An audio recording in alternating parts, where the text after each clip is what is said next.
Isolated by a fierce snowstorm, veteran Jack Callahan thought nature was his greatest enemy. He was wrong. Inside the cabin, his ever-calm service dog, Ghost, began to act strangely.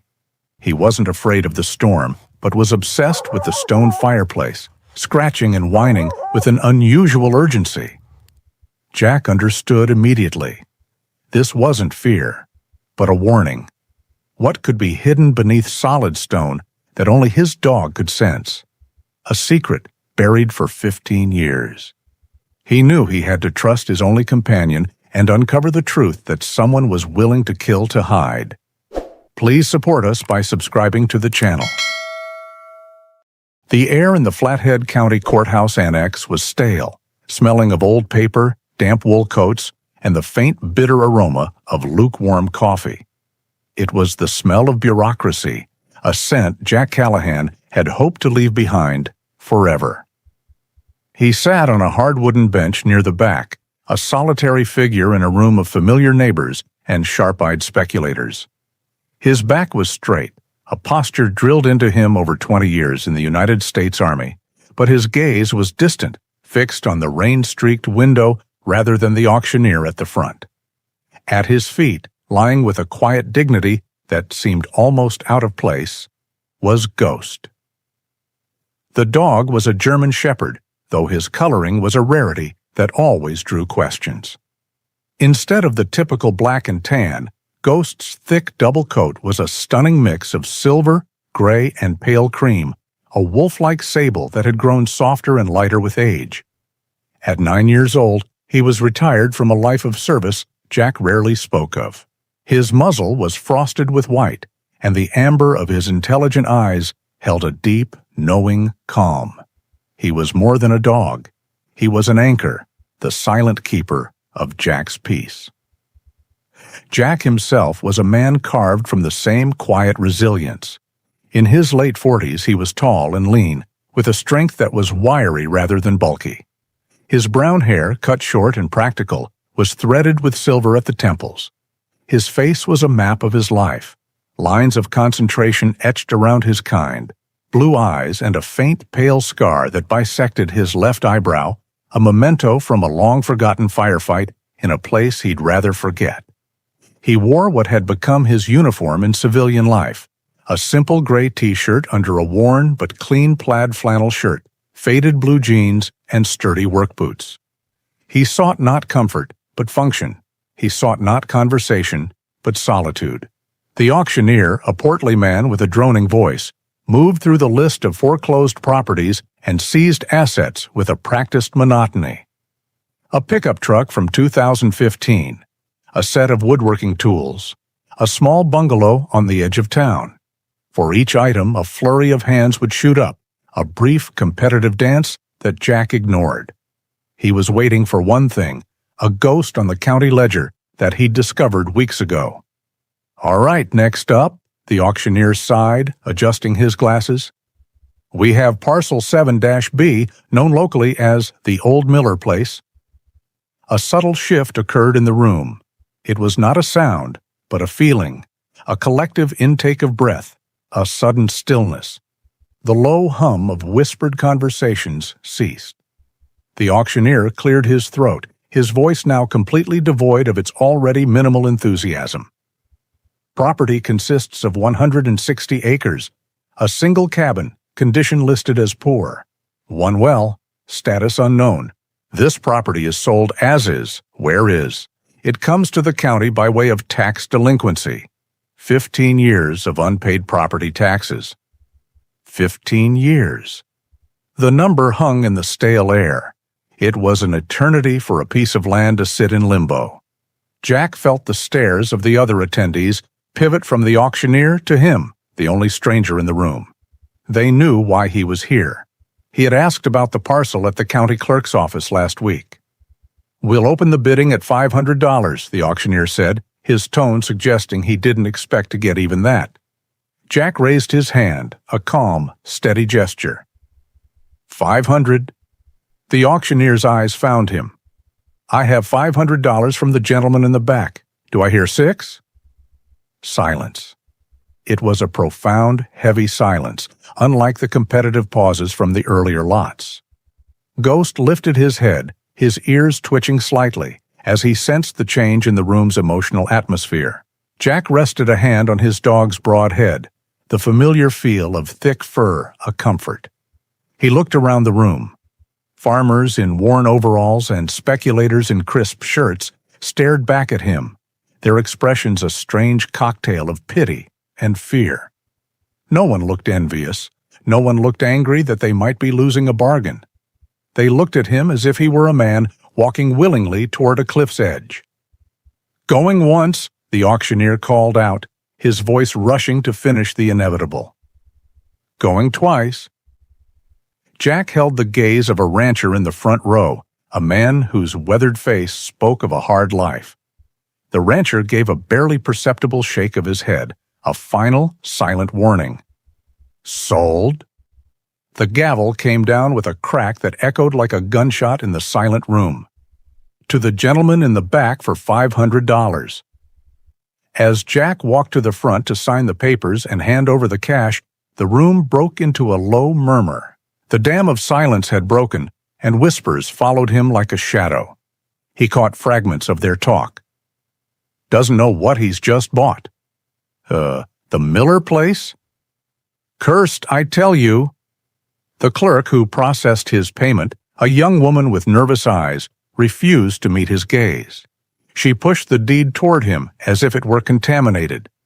The whole experience left a sour taste in his mouth, but it did not deter him. He had faced down men with rifles. Whispers and strange looks were a currency he no longer valued. With the deed to his new life folded in his pocket, Jack led Ghost out into the crisp Montana air. He needed a few basic supplies before heading out to his new property.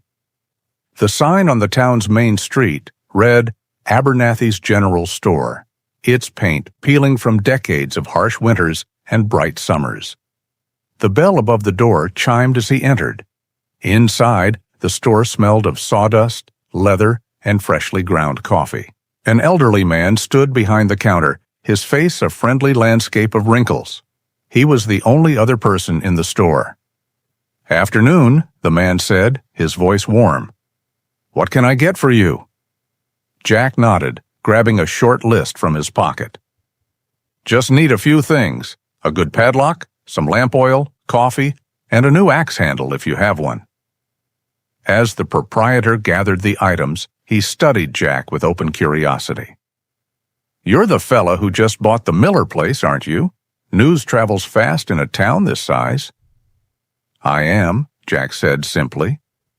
The old man, Abernathy, according to the name stitched on his apron, leaned against the counter, his friendly expression turning serious. "Son, I hope you don't mind an old man's meddling, but you should know what you've walked into." Jack paused, his hand hovering over a bag of coffee beans. He had expected this. "I'm listening." "That land," Abernathy began, his voice dropping low. "It belonged to a journalist, Arthur Miller. Sharp fella, moved here from back east about 16 years ago, always asking questions, poking his nose into things. Then one day, he just vanished.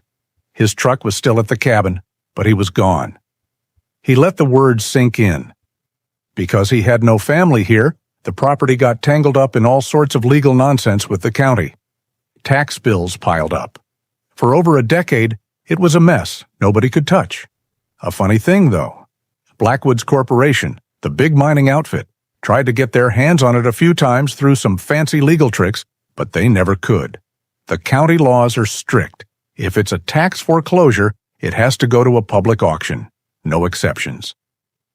Abernathy wiped the counter with a clean cloth, though it was already spotless. So it just sat there, and folks started talking. They say it's haunted, that Miller's ghost still walks the woods looking for justice. They say the land is just plain unlucky. That's why nobody bid against you. They don't see a bargain, son. They see a whole lot of trouble. Jack listened patiently, absorbing every word. He paid for his items, his movements calm and deliberate. He looked at the old shopkeeper, whose eyes held genuine concern. "I appreciate the warning, sir," Jack said, his voice sincere. "I truly do." He turned and walked out of the store, Ghost trotting silently by his side. The bell chimed his departure. Out on the street, the sky was beginning to clear. Jack looked down the long, empty road that would eventually lead him to his new home. Haunted, cursed, tangled up with a missing journalist and a powerful corporation. For another man, it might have been a reason to turn back.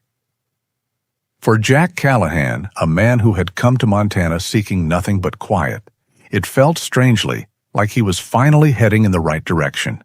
He had bought more than land. He had bought a purpose. The drive out of town was a steady unwinding of civilization. Jack's old 1998 pickup truck, its engine a familiar and reliable rumble, left the paved streets behind. The road turned to gravel, spitting small stones against the undercarriage, and then, just as the county map had indicated, it devolved into a dirt track that was little more than 2 deep ruts carved into the earth. The vast Montana landscape opened up around them, a breathtaking panorama of rolling hills giving way to the jagged blue shadows of distant mountains. This was the quiet he had been searching for.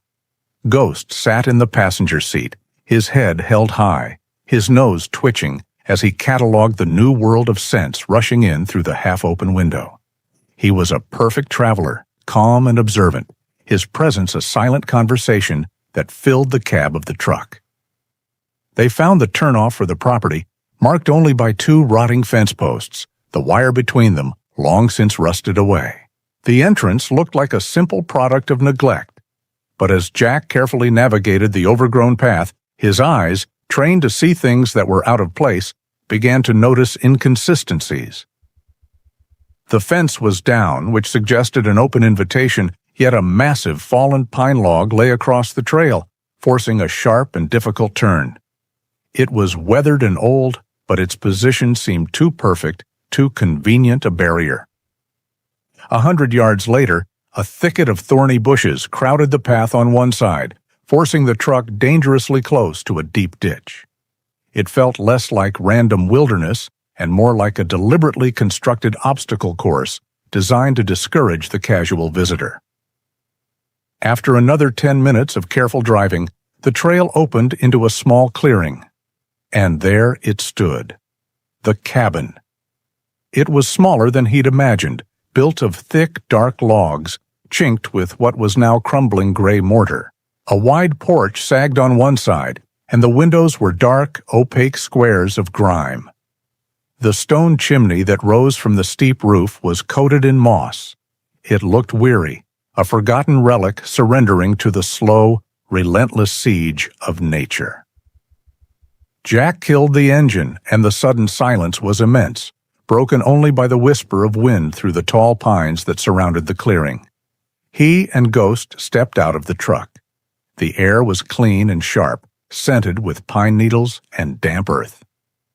"Well, old friend," Jack said softly, his voice the first human sound to touch this place in likely a very long time. "This is it. Home." Ghost gave a low woof in response, his tail giving a slow, steady wag. He stayed close to Jack's leg as they approached the cabin. The porch groaned under Jack's weight, but the main logs felt solid. The front door was unlocked. With a push, it swung inward on protesting hinges, opening into a single large room shrouded in gloom. Sunlight struggled through the filthy windows, illuminating columns of dust that danced in the still air.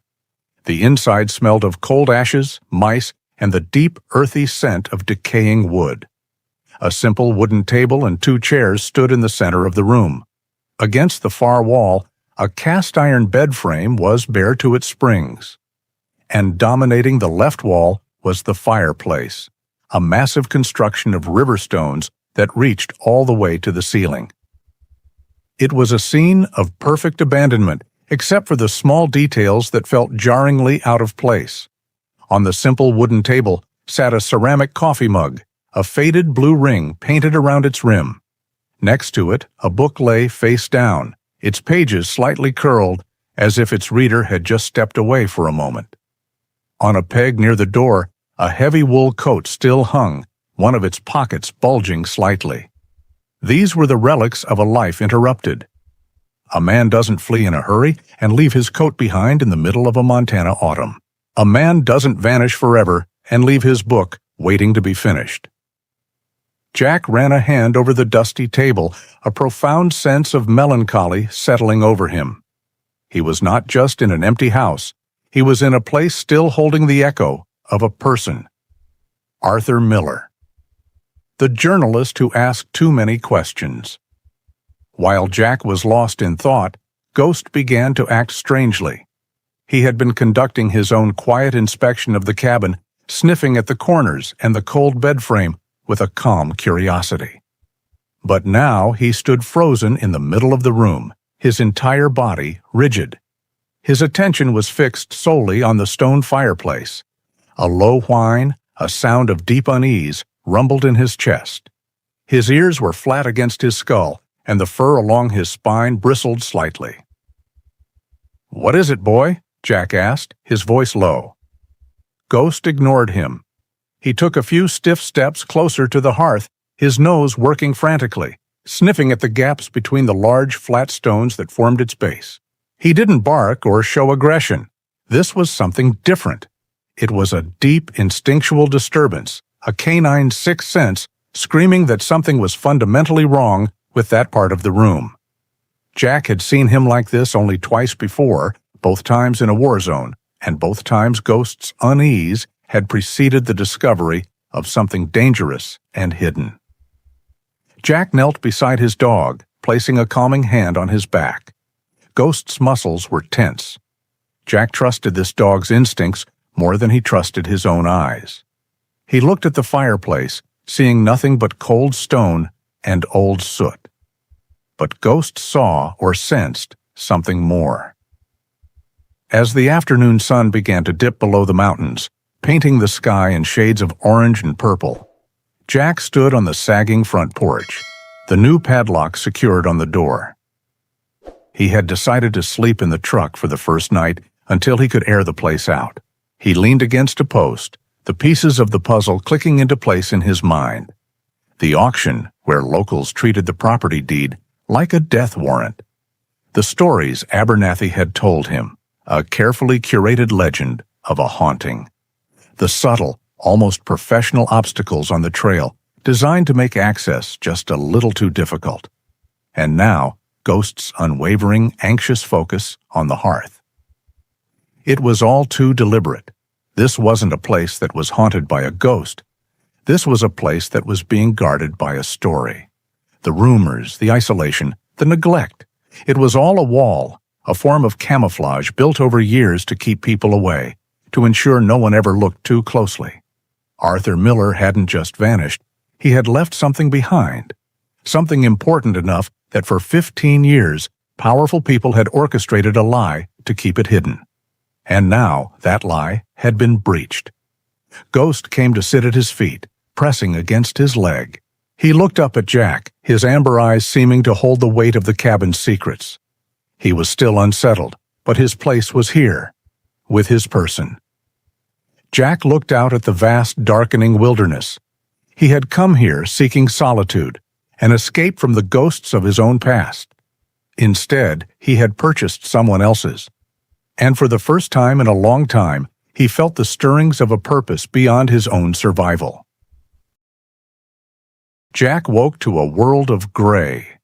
The oppressive, steel-colored sky pressed down on the landscape, and the wind, which had been a mere whisper the day before, now howled with a mournful, hungry voice. He sat up in the driver's seat of his truck, the wool blanket he'd used for warmth doing little against the invasive cold. The first snowflakes, thick and heavy as wet ash, spiraled down from the clouds. It was not the gentle snow of a picturesque winter, but the vanguard of a blizzard, an early-season storm arriving with brutal force. Ghost, who had been sleeping in the passenger seat, was already awake and alert, his ears pricked as he listened to the rising fury of the wind. "Looks like the world decided to shut its doors on us, boy," Jack murmured, rubbing the sleep from his eyes. Staying in the truck was no longer an option. The cabin, for all its dust and decay, offered solid walls against the coming storm. They spent the next hour moving essentials from the truck to the house: a heavy-duty sleeping bag, a crate of non-perishable food, the tools he had just purchased, and a large container of fresh water. Each trip was a battle against the strengthening wind, the snow now driving down in a thick, blinding curtain that reduced the world to a swirling vortex of white. Inside, the cabin felt like a tomb, but it was a sanctuary from the storm's rage. Jack's first priority was a fire. He carefully inspected the fireplace, the same one that had so disturbed Ghost the day before. The flue was clear, and the stone structure, despite its age, was solid. He laid a small, cautious fire, and soon a welcome warmth began to push back against the cabin's deep chill. The firelight danced across the log walls, casting flickering, distorted shadows that seemed to move with a life of their own. But the warmth did nothing to soothe Ghost. As the fire grew, so did the dog's anxiety. He refused to settle on the blanket Jack had laid out for him. Instead, he began to pace, his claws making soft clicking sounds on the wooden floorboards. His route was always the same, a tight, agitated circle in front of the stone hearth. A low, persistent whine vibrated in his chest. "Easy, boy. It's just a fire. You're safe," Jack said, trying to reassure him. He reached out and stroked Ghost's back, but the dog's muscles remained coiled tight as a spring. Ghost obeyed the calming hand for a moment, pressing against Jack's leg, but his amber eyes never left the base of the fireplace. Then he pulled away and returned to his vigil. This time, his agitation escalated. He lowered his head and began to paw at the large, flat stones of the hearth, his claws scraping uselessly against the hard surface. He let out a short, frustrated bark, a sound that was sharp and demanding. "Ghost, stop." Jack's voice was firm, but the dog only barked again, looking back at Jack with an expression of desperate urgency. Jack sighed, his own unease growing. This was beyond simple anxiety.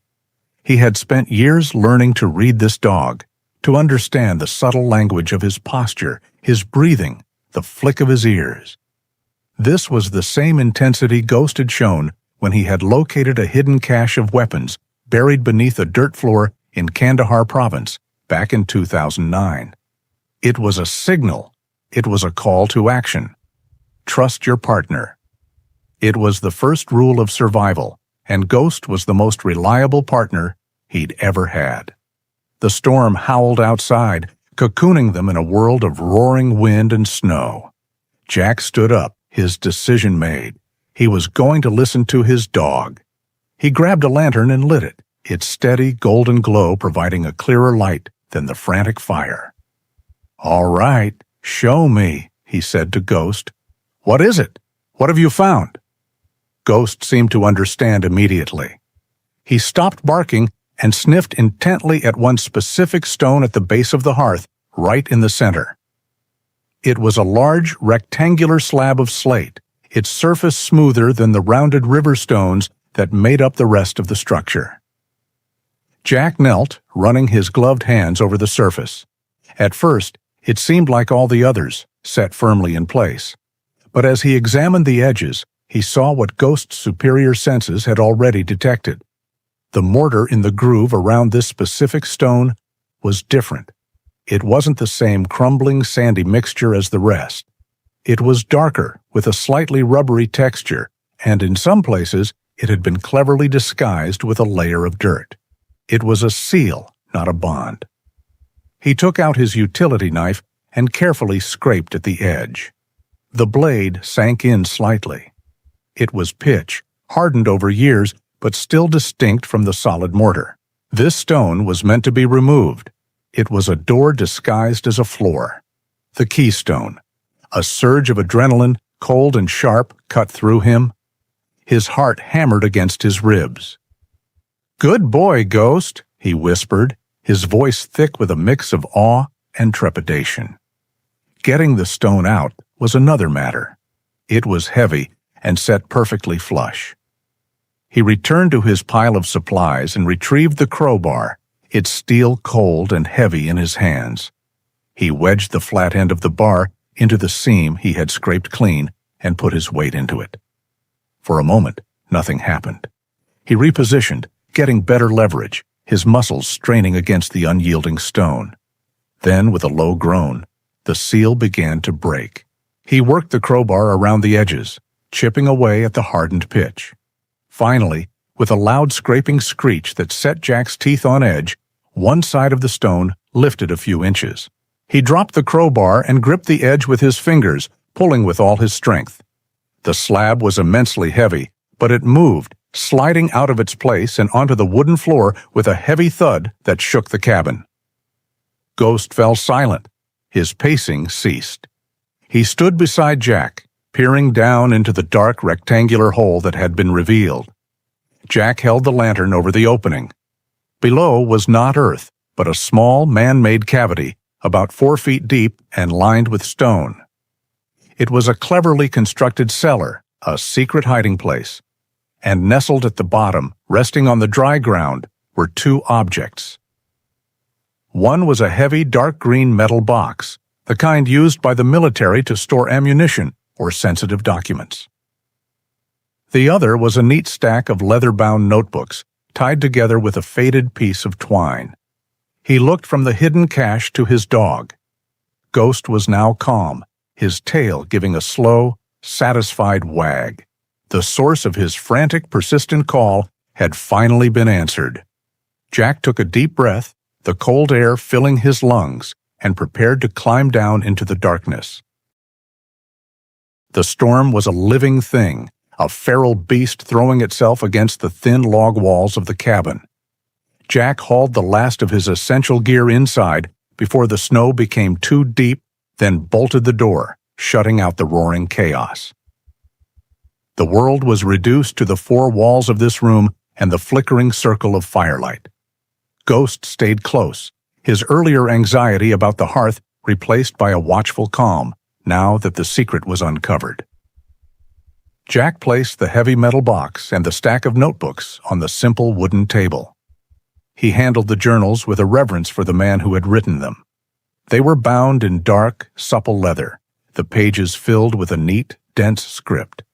He poured himself a mug of black coffee from the percolator he'd set on the edge of the hearth, the bitter aroma a small comfort against the cabin's chill. Then he opened the first notebook, dated 2008. The words of Arthur Miller flowed across the page, telling a story of a man who had come to Montana seeking the same thing Jack had: quiet truth. The early entries were observations of the natural world, but the tone quickly shifted. Miller began to document his investigation into the GeoCorp mining company, detailing their questionable land acquisition practices and rumors of environmental shortcuts. Then the entries turned personal. Miller wrote of the pressure. It started subtly. A county inspector arrived unannounced, citing a complaint about his septic system, for which there was no record. He was issued a fine. A few weeks later, another inspector claimed his chimney was not up to code, despite it having stood for 50 years. Then came the disputes over property lines, with official-looking documents suddenly appearing that seemed to shrink his land. Miller's neat script grew slightly more agitated as he wrote. They are trying to bleed me dry, to bury me in fines and legal paperwork. This is not random harassment. It is a coordinated campaign to force me off my own land. They want this place, but not enough to pay for it honestly. They want to take it, to make it seem as if I abandoned it under a mountain of debt and violations. It is a quieter, cleaner way of getting what they want. But I will not break. Jack read for what felt like hours, a deep respect for the long-dead journalist growing within him. Miller had been a fighter. He had seen the web being woven around him and had refused to be trapped. The notebooks were not just a diary. They were a meticulous record of a war fought not with bullets, but with bureaucracy. He was so absorbed that he didn't hear the approaching vehicle. Ghost did. A low growl, like the rumble of distant thunder, vibrated from the dog's chest.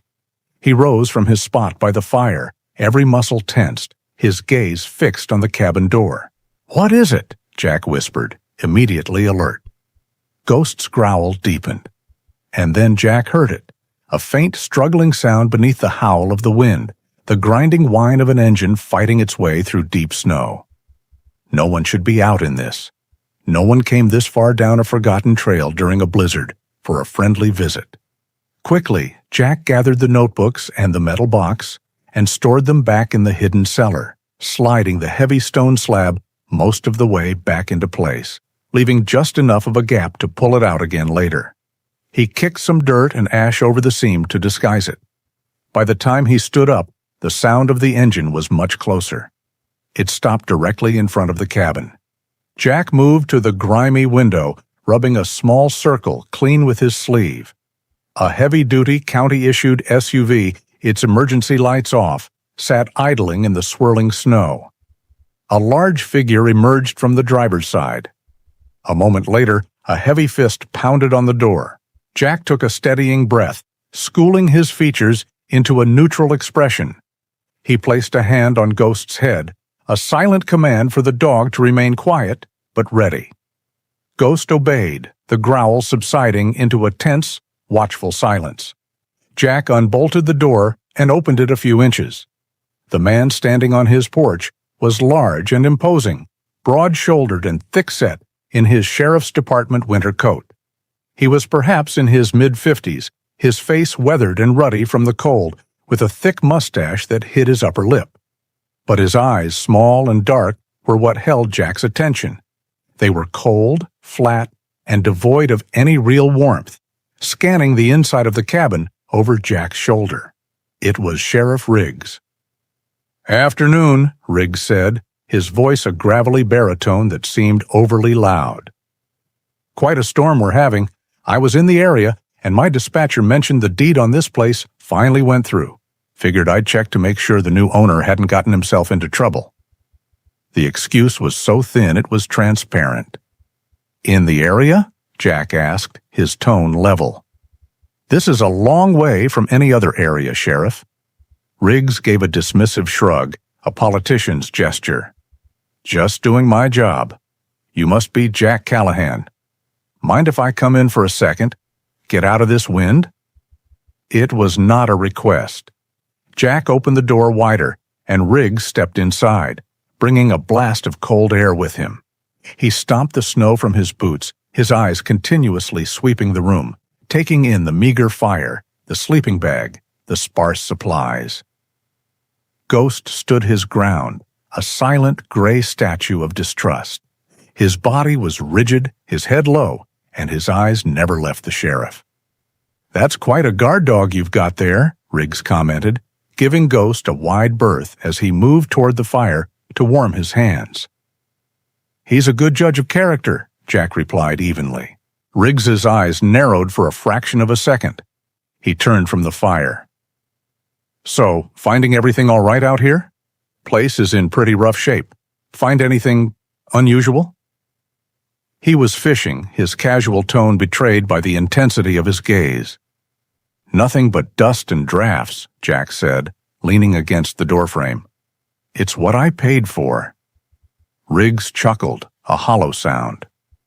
"Yeah, I suppose you did. You know, this place has been a thorn in the county's side for over a decade because of those back taxes. A real headache. I'm surprised anyone was foolish enough to buy it." The words, dripping with condescension, landed exactly as intended. It was a confirmation, a subtle boast, and a test all at once. He was confirming the story the shopkeeper had told, letting Jack know that he was part of the system that had controlled this land for years. "One man's foolishness is another's peace and quiet, I guess," Jack said, letting the insult slide. Riggs nodded slowly. "I suppose. Well, you seem to have things under control. Just be careful out here. Storm's supposed to last another day at least. And this land? It's got a history. Best not to go digging around in it." The veiled threat was unmistakable. "I'll keep that in mind, Sheriff," Jack said. "Thanks for checking in." Riggs gave a curt nod and let himself out. Jack bolted the door behind him and watched through the window as the SUV's taillights vanished into the white maelstrom.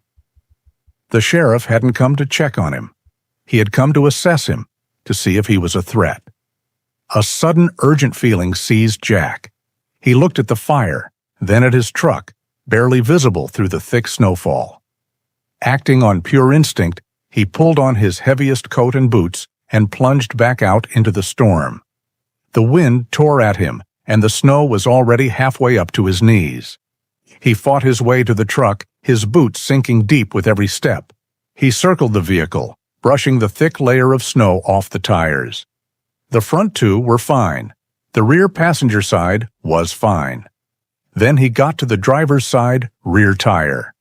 There, nestled in the thick tread of the sidewall, was a deep, clean slice. It was not a tear from a rock or a nail from the road. It was a puncture, a deliberate stab made with a sharp, thin blade, placed perfectly to cause a slow but irreversible leak. Jack stood motionless, the wind and snow whipping around him, the cold forgotten. The sheriff's visit hadn't just been an assessment, it had been a delivery. The punctured tire was a message, clearer than any spoken words. You are not welcome here. You are isolated, and we can get to you whenever we want. The first warning had been given. The silence in the cabin after Sheriff Riggs's departure was heavier than the snow piling up outside. The punctured tire was not just a warning, it was a declaration. They knew he was here, and they had drawn a line in the snow, marking him as an intruder in their secret world. Jack knew then that he could not afford to be ignorant. He needed to understand exactly what Arthur Miller had died to protect. Leaving the howling storm outside, he returned to the hearth. With practiced effort, he levered the heavy keystone out of place and lowered himself into the small, cold cellar. He retrieved the dark green metal box, its weight a solid, tangible thing in his hands. Back at the table, he took the crowbar and wedged it under the box's main latch. With a sharp metallic screech, the seal broke, and he lifted the lid. The contents were not what he expected. There was no gold, no cash, no obvious treasure. It was something far more dangerous. The box was meticulously organized, the work of a precise and methodical mind. On top lay a sheaf of papers. Jack picked them up. They were official-looking lab reports from an independent laboratory in Bozeman, dated from 2008. He scanned the columns of numbers, his blood running cold despite the warmth from the fire. The reports showed dangerously high levels of arsenic, lead, and industrial solvents in a series of water samples. Beneath the reports were dozens of small glass vials, each filled with a dark oily liquid and sealed with a wax stopper.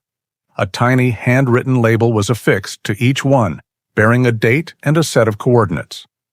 There were also small canvas bags filled with soil samples, labeled in the same neat script.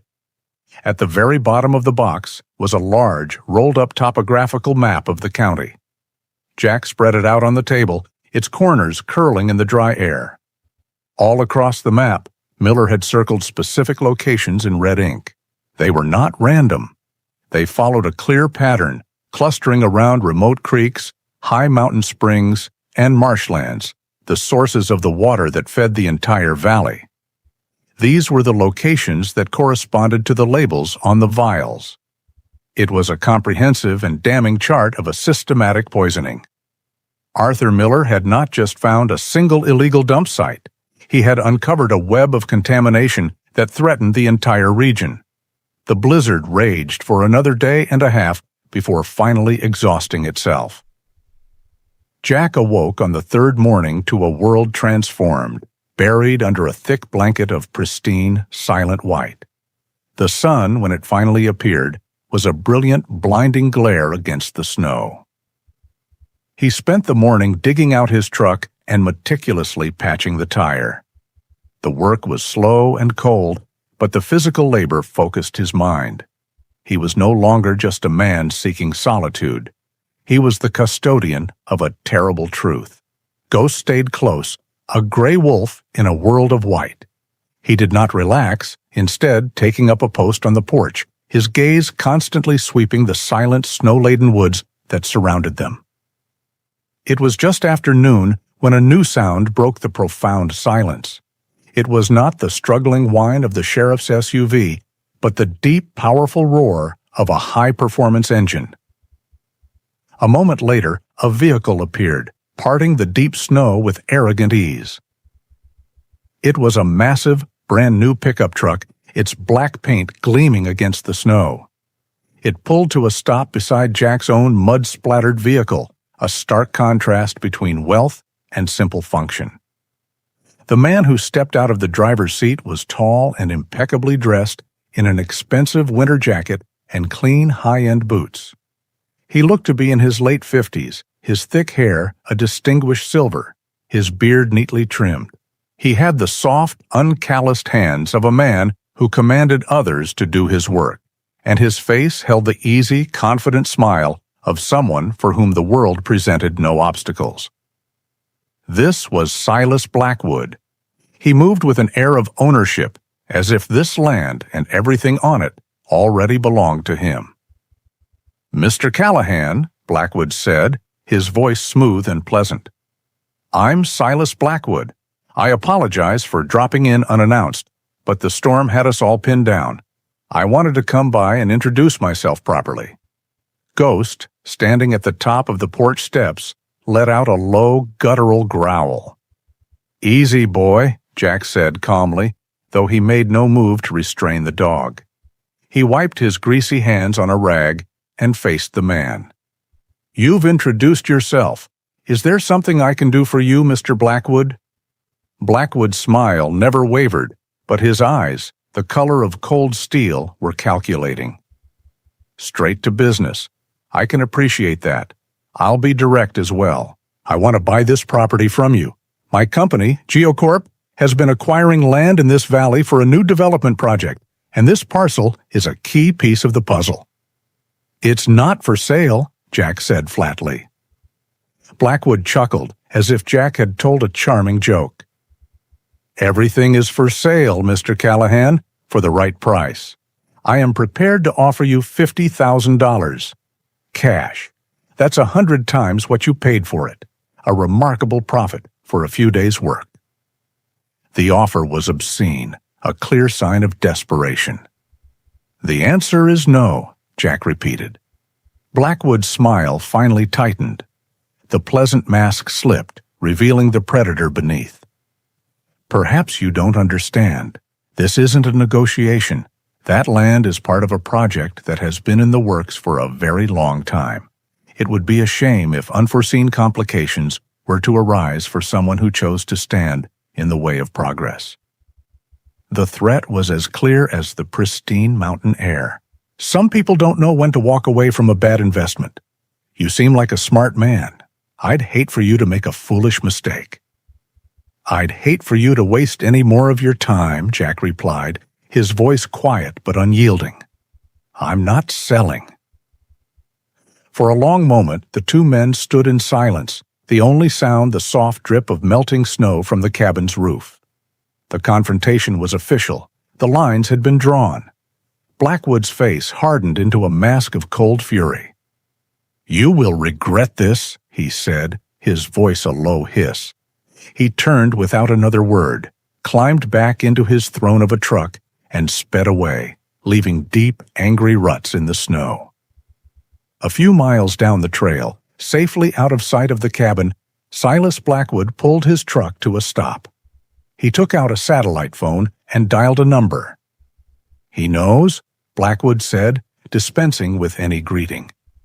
"I don't know how, but he knows something is here." "No," he refused the offer. "Yes, of course I was clear." He listened for a moment, his knuckles white as he gripped the phone. His voice rose in frustration. "Look, I told you we underestimated the bureaucracy. 15 years of keeping that place quiet, and it all falls apart because of a damn tax notice none of us saw. I warned you this could happen. Now I have to clean up this mess. I'll handle it. Just be ready." He ended the call, slamming the phone down on the passenger seat. For the first time in a very long time, Silas Blackwood was not in control, and he did not like it one bit. Chapter 6. When Shadows Move. The departure of Silas Blackwood was not an end, but a new beginning. Jack felt it in the prickle of unease that settled between his shoulder blades, in the heightened awareness Ghost exhibited, his senses constantly scanning the perimeter. The brief truce imposed by the blizzard was over. Now, the real game began. Jack spent the next few days in a state of hyper-alertness, a familiar condition from his years in uniform. He patched his tire, ensuring his truck was ready, but he knew leaving wasn't an option. Not yet. He had to honor Arthur Miller's sacrifice. He spent hours poring over the remaining journals, piecing together the full scope of GeoCorp's activities, the names of local officials implicated, and the chilling extent of the environmental damage. He began making copies of the most damning documents, tucking them into waterproof bags, preparing for the day he could get them out. Ghost was his shadow, his silent sentinel. The dog's behavior was a constant barometer of their safety.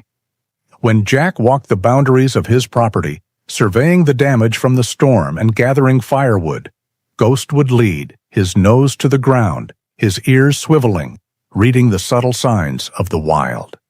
Any deviation in his relaxed gait, any sudden stiffening, and Jack would instantly be on guard, scanning the tree line, listening for sounds that didn't belong. The first incident came on a cold, clear afternoon. Jack was splitting logs near the cabin, the rhythmic thud of the axe against wood, a hypnotic sound. Ghost, usually lying nearby, had instead moved to the edge of the clearing, his body low to the ground, his gray and silver fur blending almost perfectly with the snow-dusted undergrowth. He was utterly still, a hunter frozen mid-stalk, his eyes fixed on a distant point in the dense pine forest.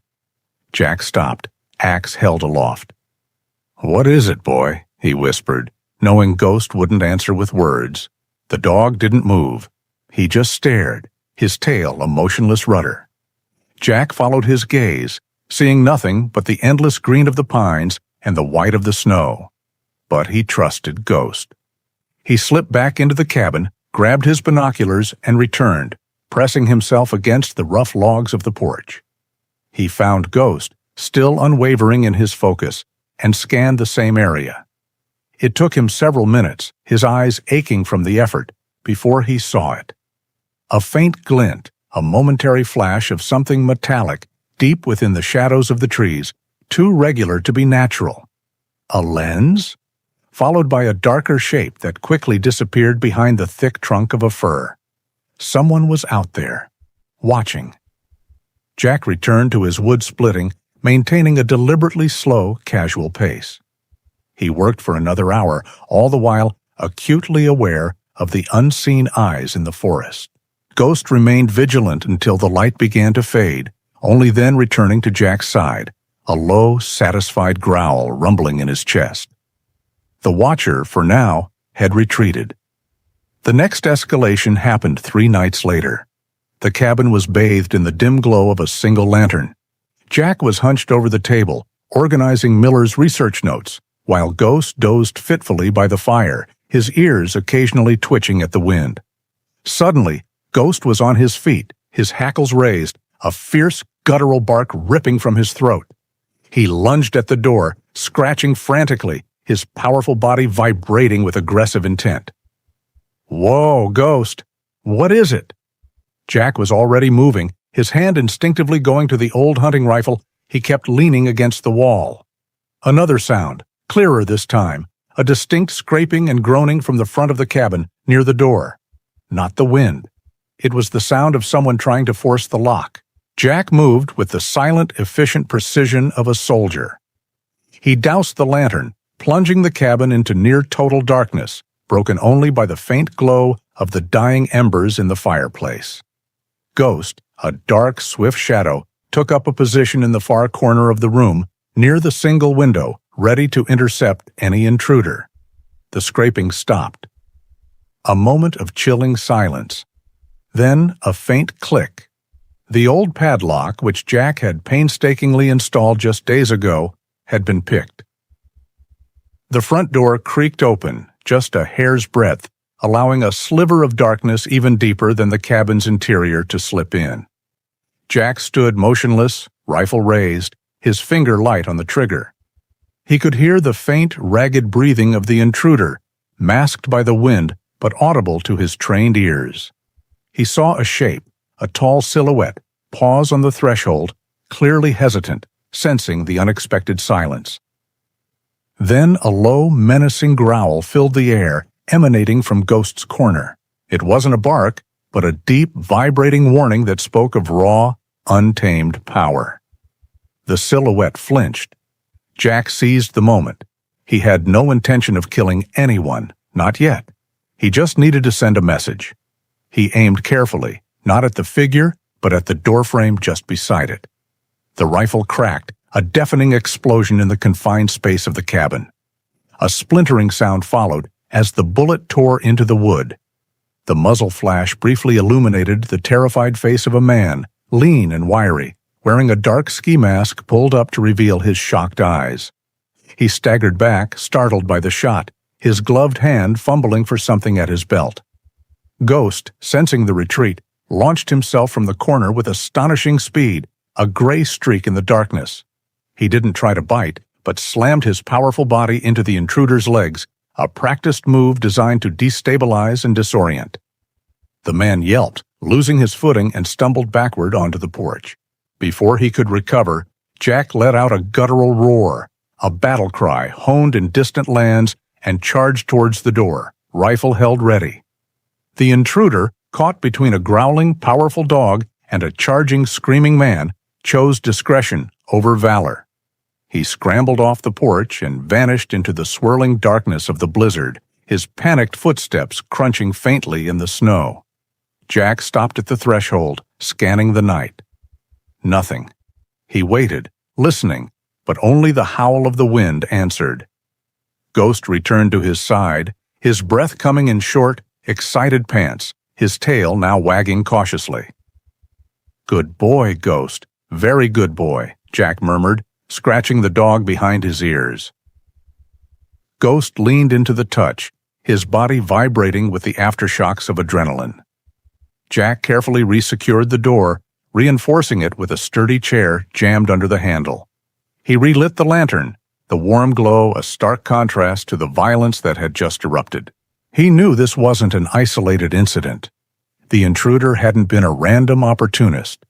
He'd been sent. The ease with which the lock was picked, the calculated approach, these were signs of professionalism, of an organized threat.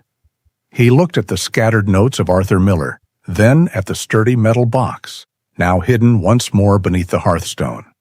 They wanted what was in that box, and they would stop at nothing to get it. He had sent his message. He wouldn't be an easy target. But he also knew that their next move would be far more aggressive. Time was running out. He needed to get these documents into the right hands, and fast. The aftermath of the attack left no room for doubt. The night's silence was a fragile thing, and Jack knew it would be shattered again, this time with more force, more finality. He was no longer just a landowner protecting his property. He was a witness, and they would not stop until he was silenced. Waiting for them to return was not a strategy. It was a death sentence. He needed to get the story out. He needed an ally. In the cold, pre-dawn hours, as the first hint of gray light touched the snow-covered landscape, a name solidified in his mind. Mark Jensen. They had served together in the same Ranger battalion, two young men navigating the dust and chaos of places half a world away. After the Army, Jack had sought isolation, while Mark had chased a different kind of fight, trading his rifle for a pen. He was now a respected investigative journalist based in Denver, known for his tenacity and his refusal to back down from powerful interests. If there was one person on Earth Jack could trust with this, it was Mark. Preparation was a quiet, methodical ritual. He packed a small, durable bag with the essentials: a water bottle, a high-energy bar, a first aid kit, and a 9mm and a small pouch for Ghost.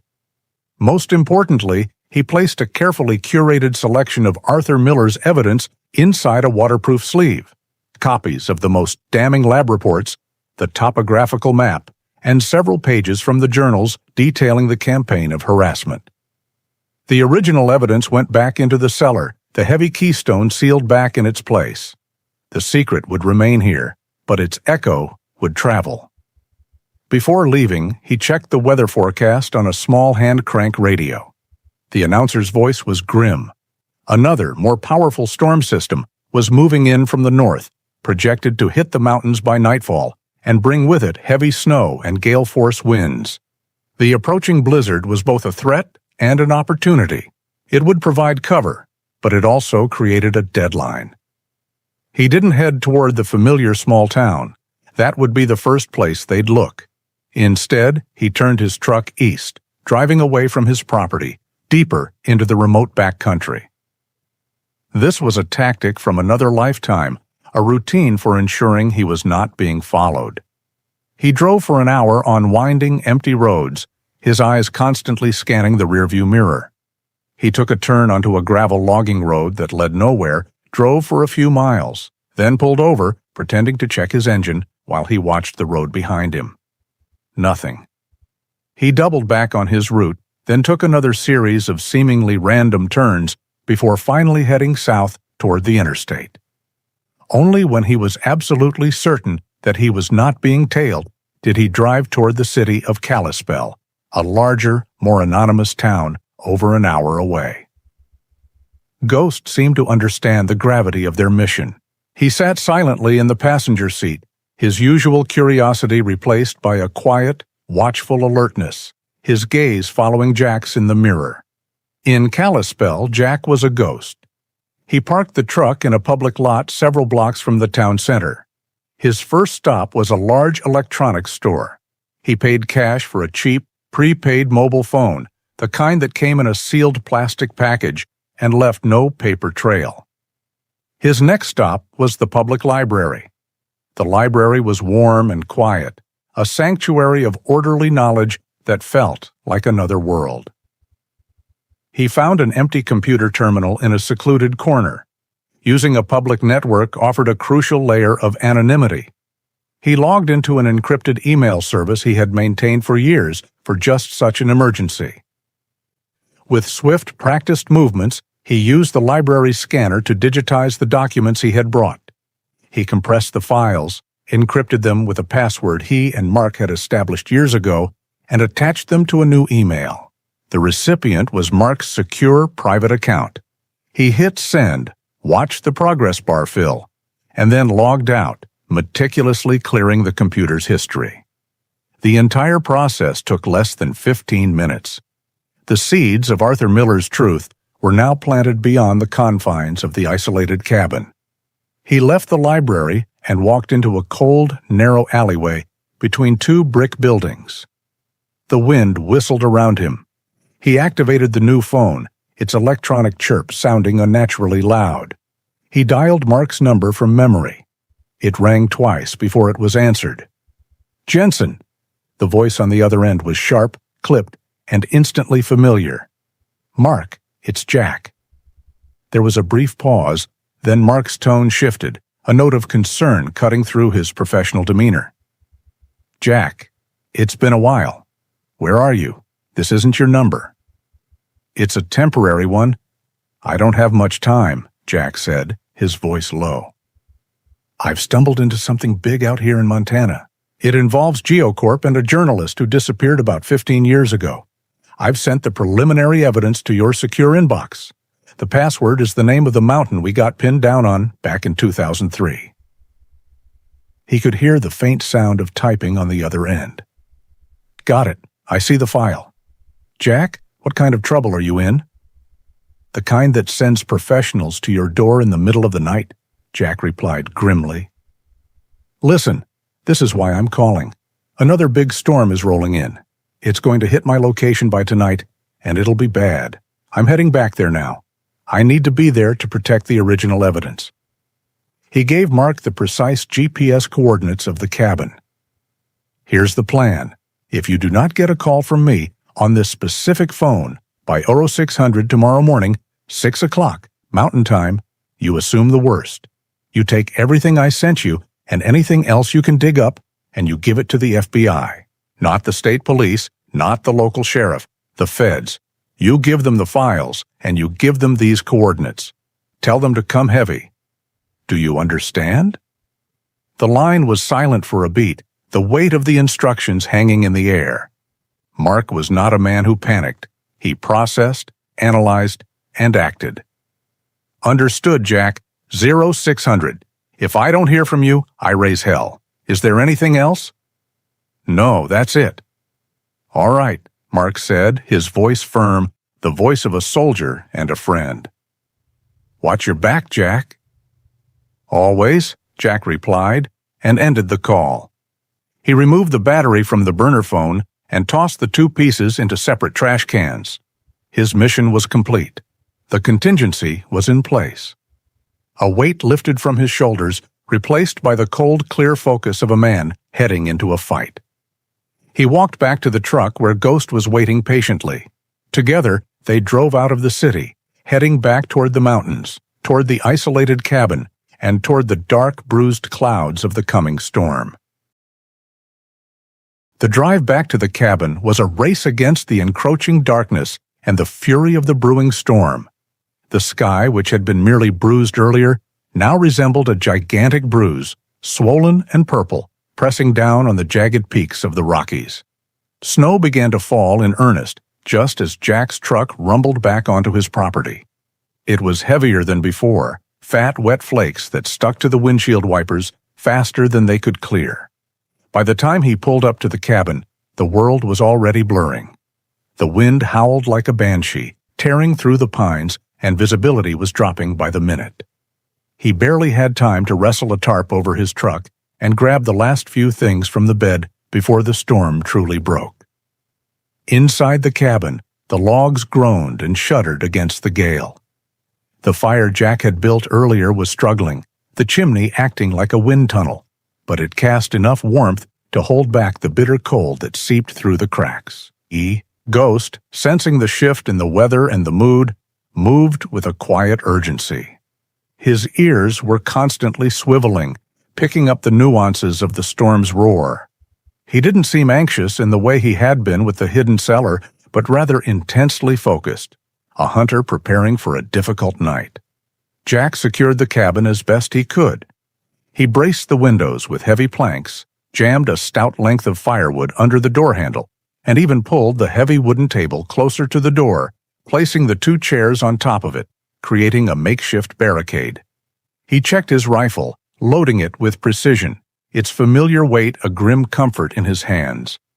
He set out his meager supplies, a thermos of hot coffee, a flashlight, and a small bag of dried meat for himself and Ghost. He knew what was coming. Blackwood and his people had received the report that Jack had reached out, that the evidence had been sent. For them, this was the moment of no return.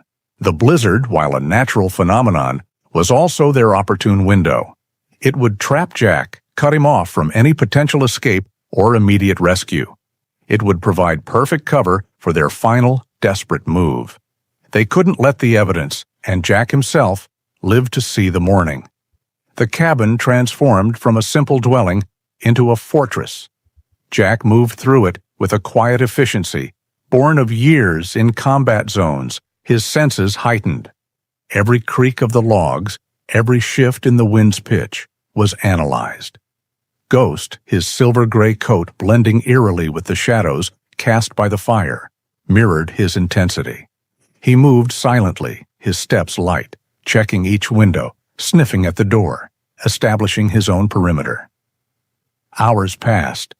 The blizzard reached its crescendo, an unimaginable maelstrom of wind and snow that shook the very foundations of the cabin. The world outside was an impenetrable wall of white, a roaring, howling void. Jack sat by the fire, rifle across his lap, Ghost curled tightly at his feet, but not truly sleeping. They were waiting.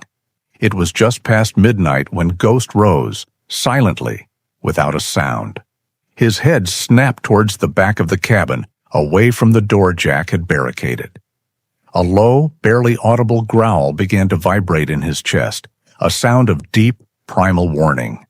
His fur bristled, and his eyes, amber in the firelight, glowed with fierce intensity. Jack felt a cold dread snake down his spine. The back of the cabin had a single, small window, set high, looking out over a dense thicket of spruce trees. It was the most vulnerable point, the one he had thought least likely to be attacked, given the sheer depth of snow and dense foliage. "Where, boy?" Jack whispered, his voice barely audible above the storm. Ghost moved with a predator's stealth, pressing himself against the far wall, then pivoting slowly, his nose raised, sniffing the air with urgent concentration. He stopped at the back window, his attention fixed. Jack grabbed his flashlight, clicked it on, then immediately clicked it off, plunging the room back into darkness. The quick flash was enough. He saw it, not through the window but from the window itself. A faint, almost imperceptible gleam of a light source, briefly visible, then gone. It was a careful, controlled beam, scanning, not a random explorer's light. This was a professional. They weren't coming through the door.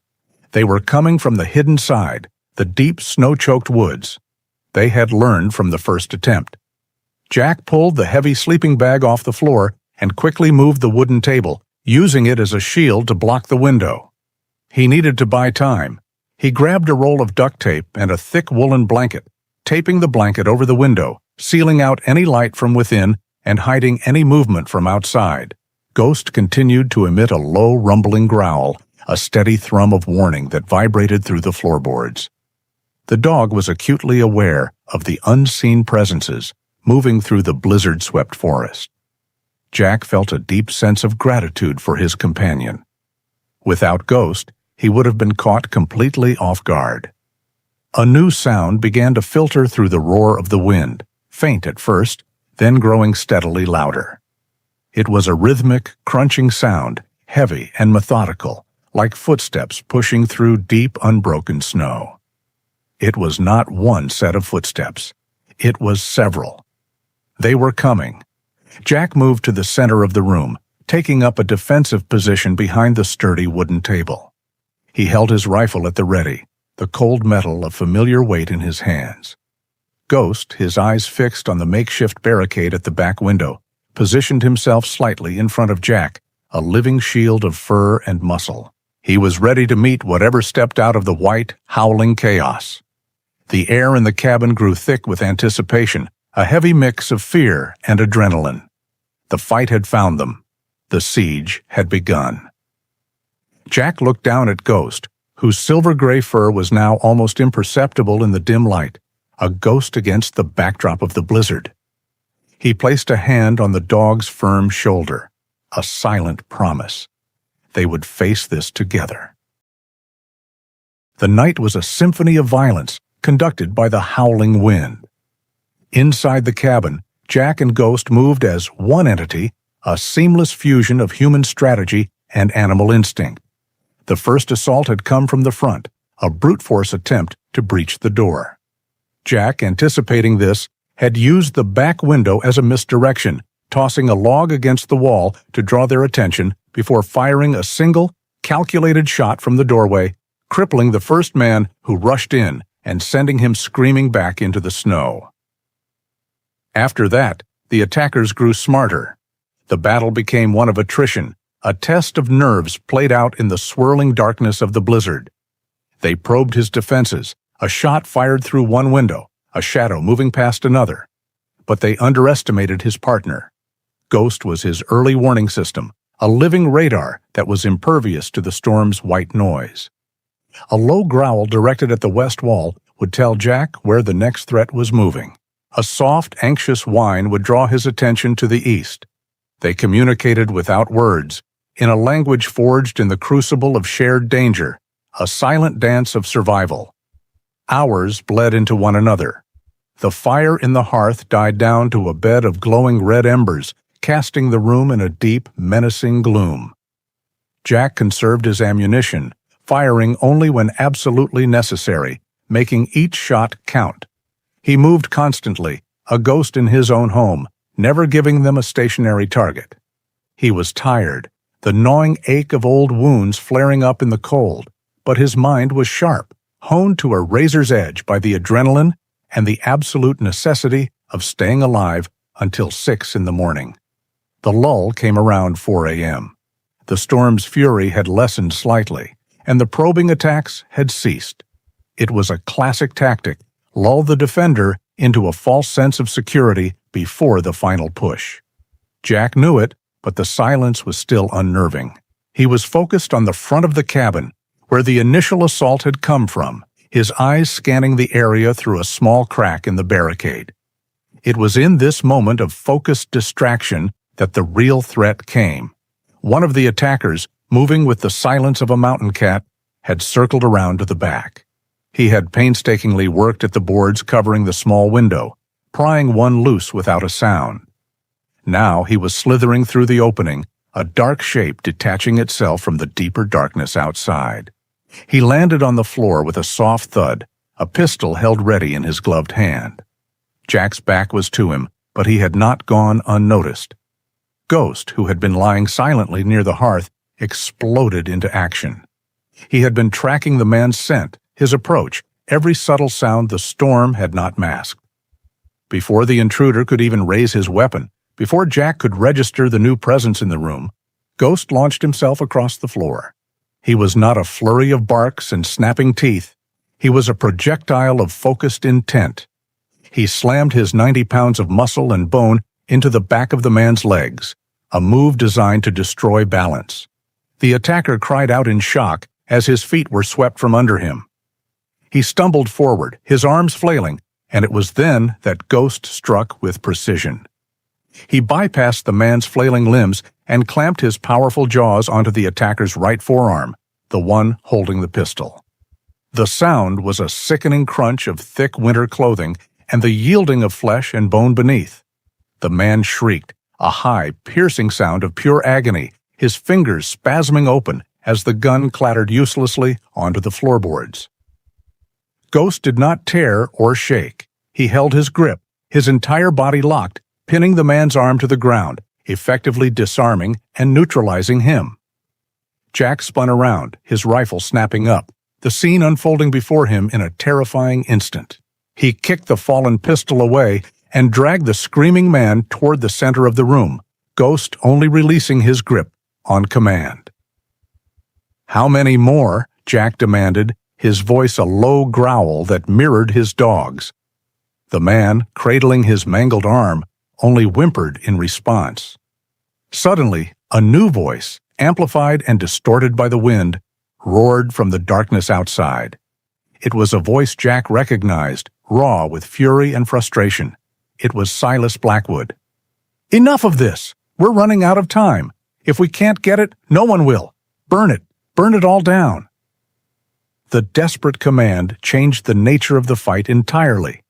A moment later, the main window shattered, and a splash of clear liquid followed, the pungent, oily smell of lantern oil instantly filling the cabin. Jack scrambled back, dragging the injured man with him as another splash came through the broken opening. He had seconds.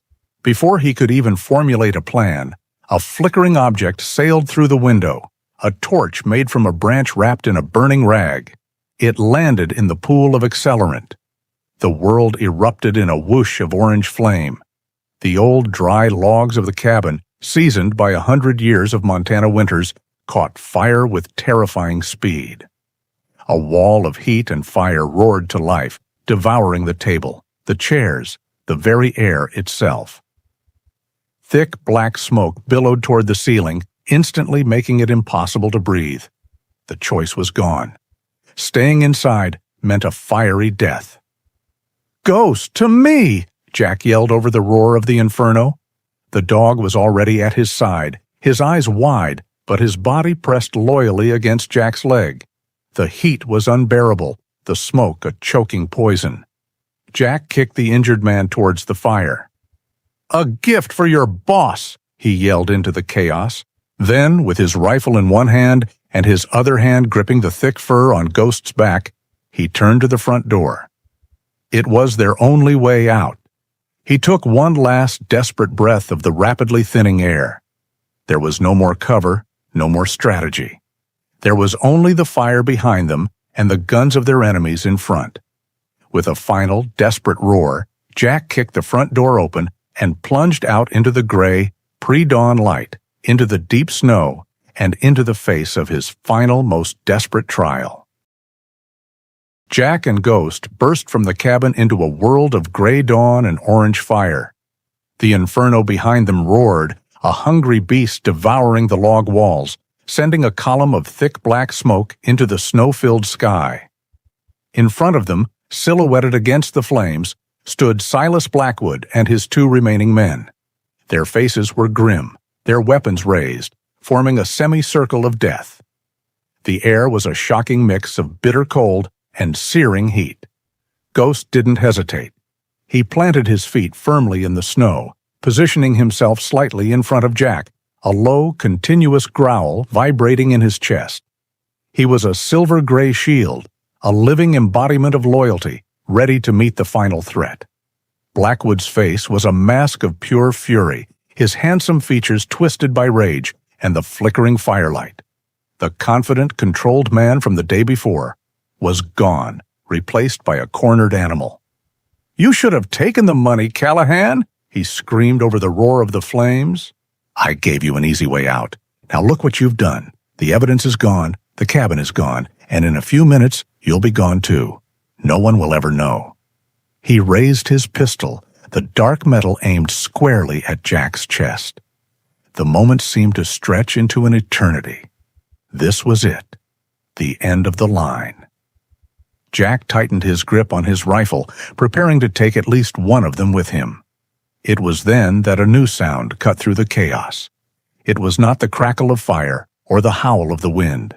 It was a rhythmic, percussive thump, thump, thump that grew louder with every passing second, a sound that vibrated not just in the air, but deep in Jack's chest. Everyone looked up. Through the low gray clouds and the swirling snow, two shapes emerged. The first was a smaller, nimble helicopter marked with the bold insignia of the Montana State Police. The second was larger, darker, a sleek and powerful machine with no official markings, the unmistakable profile of a federal aircraft. A voice, amplified and impossibly loud, boomed from above, seeming to come from the heavens themselves. "This is the FBI. Drop your weapons. Put your hands in the air. You are surrounded." Blackwood froze, his pistol still aimed at Jack, his face a canvas of disbelief that quickly curdled into the cold, stark horror of a man whose world had just ended. His two hired guns, men motivated by money, not loyalty, understood the new math immediately. With looks of disgust, they dropped their rifles into the snow and raised their hands. The game was over. Blackwood stood for a moment longer, a statue of defiance against the backdrop of the burning cabin. Then, with a final guttural cry of pure rage, he threw his pistol down and raised his hands in surrender. The next hour was a whirlwind of controlled professional chaos. Agents in tactical gear rappelled from the larger helicopter while state troopers secured the perimeter. The two injured men Jack had disabled were found and given medical attention before being placed in custody. The conspiracy, held together for 15 years by fear and power, had unraveled in a matter of minutes. A tall, calm man in an FBI jacket approached Jack as the fire department, having finally cleared a path, began to battle the last of the cabin fire. "Agent Thompson," he said, extending a hand, "you must be Mr. Callahan. Your friend in Denver, Mark Jensen, was very persuasive." It was 6 o'clock, Jack said, the exhaustion finally hitting him, making his legs feel weak. That was the deadline. "He called us at 6 o'clock on the dot," Thompson confirmed. "Told us a story that was too detailed to be anything but the truth. Now, about the evidence Mr. Jensen mentioned. Blackwood seems to think it was destroyed in the fire." Jack looked at the smoldering, blackened ruins of his short-lived home. A slow smile touched his lips for the first time in days. Blackwood was always a step behind, he said, pointing to the intact stone chimney that now stood like a lonely tombstone. The real evidence is under the hearth. It's safe. Weeks later, the snow had begun to melt under a stronger spring sun, revealing the first hints of green on the forest floor. The yellow crime scene tape was gone. The burned-out shell of the cabin remained, a dark scar on the landscape, but the air was clean again. The story had exploded across the national news. Armed with Arthur Miller's meticulous research, the FBI had dismantled the entire GeoCorp conspiracy. Sheriff Riggs was arrested, along with a dozen county officials. Silas Blackwood, facing a mountain of charges, had begun to talk, implicating the man at the very top. Senator Peter Coleman. The indictments were sealed, and the legal battle, as Jack knew, would be long and arduous. Mark Jensen's rental car pulled up the now-cleared trail. He stepped out, looking older than Jack remembered, more tired, but with the same sharp, intelligent fire in his eyes. "They're calling you a hero, you know," Mark said, as he and Jack looked at the ruins. "I'm not a hero," Jack replied quietly. "I just listened to my dog." Ghost, who had been sitting at Jack's feet, looked up and nudged his hand, as if understanding the praise. He was healthy, save for a few singed patches of fur, his spirit as resilient as his owner's. "The evidence from the cellar was the key," Mark continued. "It's going to put them all away for a very long time. More importantly, it's going to force a full-scale cleanup of this entire valley. You gave hundreds of families their future back, Jack." "Arthur Miller did," Jack corrected. "We just finished his work." They stood in comfortable silence for a while, two old soldiers surveying a different kind of battlefield. "So what's next for you?" Mark finally asked. "You can go anywhere you want now. Write a book. They'd pay you a fortune for the rights to this story." Jack looked around. He looked at the vast, silent mountains, at the tall pines whispering in the gentle breeze, at the clear, cold creek that ran along the edge of his property. He looked at the charred remains of the cabin, but he didn't see a ruin. He saw a foundation.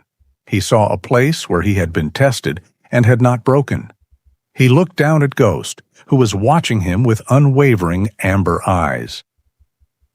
The dog was home, and so, Jack realized, was he? "I'm staying," Jack said, a sense of profound peace settling over him, a feeling he had been chasing for years. "I'm going to rebuild." He had come to this place seeking an escape from the ghosts of his past. He had found danger, conspiracy, and a fight he hadn't been looking for. But in the midst of it all, standing on the ashes of what was, he had also found a purpose, a future, and a bond with a loyal gray and silver dog that had proven unbreakable. This wasn't just a piece of land anymore, it was home. Sometimes the home we seek is not a place on a map, but a bond of unwavering trust. The story of Jack and Ghost reminds us that the deepest loyalty often comes without words, a silent promise to stand together against any storm. If their journey touched your heart, then you are a welcome part of our storytelling family. Please help us share these tales of courage by liking this video and subscribing to our channel. We would be honored to read your own thoughts on loyalty in the comments below. Your next story is already waiting for you. Simply click on the video that has just appeared on your screen to continue the journey with us.